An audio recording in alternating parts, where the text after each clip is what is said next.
স্বাগত বড় 21 বিজনেসের সঙ্গে আছি রাজীব জামান।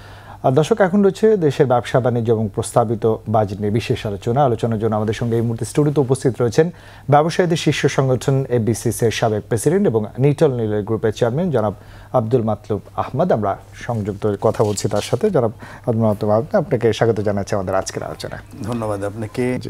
স্যার, একটু আসতে চাই যে আমাদের যে নানা চ্যালেঞ্জের মধ্য দিয়ে বাংলাদেশের অর্থনীতি অগ্রগতি ঈর্ষণীয়, এটি স্বীকার করতে হয়।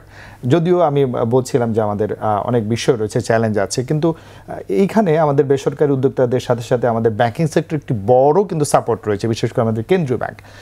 নানা চ্যালেঞ্জের মধ্য দিয়েও আসলে একটা সমন্বিতভাবে আমাদের কেন্দ্রীয় ব্যাংকের নির্দেশনায় আমরা কীভাবে আর অর্থনীতিকে আরও গতিশীল করতে পারি বলে আপনারা মনে করেন? কেন্দ্রীয় ব্যাংক খুব অ্যালার্ট।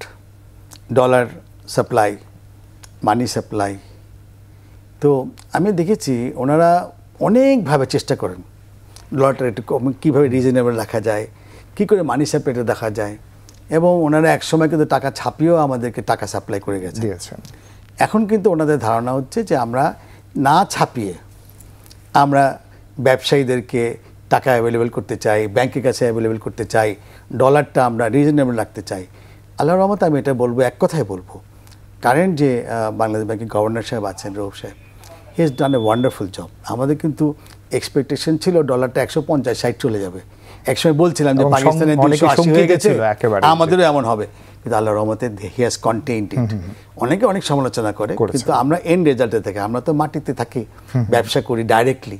তো সেখানে আমি যা দেখতে পাচ্ছি, it's a very tough job এই ইকোনমিতে আপনার মানি সাপ্লাই ঠিক রাখা। বরঞ্চ আমি এটা বলবো যে অনেক বড় বড় ব্যবসায়ী আছেন যারা হয়তো ঋণ খেলাপি হয়ে আছেন, তাদেরকে যদি কোনো মতে একটুখানি তারা যদি একটু দয়া করে যাই ঋণ খেলাপিগুলো যদি তারা দিয়ে দেয় ব্যাংকে, তাদের দরকার লাগলে সব ইন্টারেস্ট মাফ করে দেন।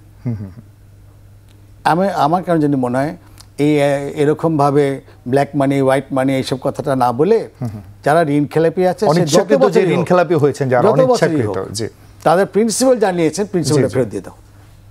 তাহলে এই মনিটরিং দিক 1 বছর, দেখেন যে এই যে শর্টেজ অফ ফান্ড থাকবে না।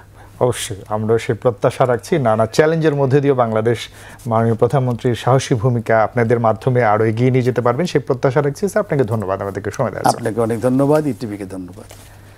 প্রিয় দর্শক, এতক্ষণ দেশের প্রস্তাবিত বাজেট এবং ব্যবসা বাণিজ্য বিনিয়োগ পরিস্থিতি আমরা আলোচনা করছিলাম এফবিসিসির সাবেক প্রেসিডেন্ট ও নিটল নীলের গ্রুপের চেয়ারম্যান জনাব আব্দুল মাতলুব আহমদের সঙ্গে। এবার নিচে আরও একটা বিরতি, বেলা 2:30 আবার ফিরে আসবে 21 বিজনেসে। আমাদের সাথেই থাকুন।